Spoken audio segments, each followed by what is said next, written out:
జై శ్రీరామ్.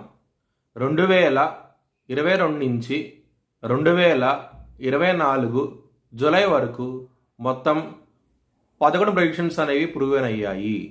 మరియు నా వాట్సాప్ గ్రూప్ లింక్ కూడా ఇచ్చాను క్రింద డిస్క్రిప్షన్లో. ఇది నిజమా కాదా అనుకుంటే కనుక ఈ 11 ప్రెడిక్షన్స్ అనేవి కింద డిస్క్రిప్షన్లో ఉంటాయి. మీరు చెక్ చేసి నిజమైతేనే నా వాట్సాప్ గ్రూప్ లింక్ యాడ్ అవ్వండి మరియు నా ఛానల్ని సబ్స్క్రైబ్ చేసుకోండి. ధనుస్సు రాశికి అధిపతి గురువు. ధనుస్సు రాశిలో మూలా 4 పాదాలు, పూర్వాషాఢ 4 పాదాలు, ఉత్తరాషాఢ 1వ పాదం ఉంటుంది. ఈ నక్షత్రం వాళ్ళందరికీను నేను చెప్పే వార ఫలితాలు వర్తిస్తాయి. ఈ వారంలో లగ్నాధిపతి అయిన గురువు రుణ రోగ శత్రుస్థానంలో ఉన్నారు, కుజుడితో కలిసి ఉన్నారు. మీకు హెల్త్ పరంగా ఇబ్బంది పడే అవకాశం ఎక్కువగా ఉన్నది. ఈ వారంలో బీపీ విషయంలోనూ థైరాయిడ్ విషయంలోనూ ఇబ్బంది పడే అవకాశం ఎక్కువగా ఉన్నది. కాబట్టి దక్షిణామూర్తి స్తోత్రపారాయణం చేయండి, మంచి ఫలితాలంటూ ఉంటాయి. పంచమాధిపతి అయిన కుజుడు 6వ స్థానంలో ఉన్నారు.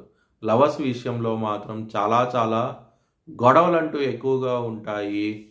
జాగ్రత్త అంటూ ఎక్కువ తీసుకోండి. ఎవరైనా సరే విదేశాలకు వెళ్ళాలనుకుంటే కనుక ఈ వారం అనేది అంత అనుకూలంగా లేదు, మీకు ఇబ్బంది పడే అవకాశం ఎక్కువగా ఉన్నది. 7వ స్థానం అధిపతి అయిన బుధుడు సింహరాశిలో ఉన్నారు. సింహరాశిలో బుధుడికి చాలా బలం ఎక్కువగా ఉంటుంది. మ్యారేజ్ పరంగా మాత్రం మీకు దగ్గర దాకా సంబంధం వచ్చి ఖాయమయ్యే అవకాశం ఎక్కువగా ఉన్నది.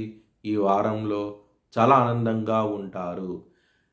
బిజినెస్ పరంగా మాత్రం పెట్టుబడి అనేది ఎక్కువ పెట్టండి, మంచి ఫలితాలు రాబోతున్నాయి. ఈ వారంలో బిజినెస్ని ఎక్స్పాండ్ కూడా చేయగలుగుతారు. ఈ వారంలో చాలా ఆనందంగా ఉంటారు.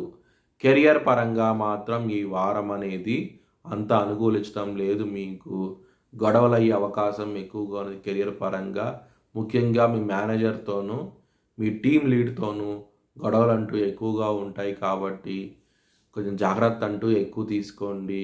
ఇంకా ఇబ్బందికరంగా ఉంది అనుకుంటే కనుక మీరు లలితా సహస్రం పారాయణం చేయండి, మంచి ఫలితాలంటూ ఉంటాయి. మీ భవిష్యత్ వివరాల కోసమై హెచ్ఎల్ఎన్ జ్యోతిష్యాలయాన్ని సంప్రదించండి.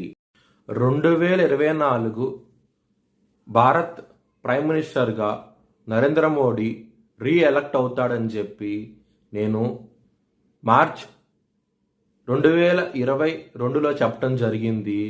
అది ఈ నెల ప్రూవ్ అయ్యింది. Thanks for watching this video. Please like, share and subscribe my channel.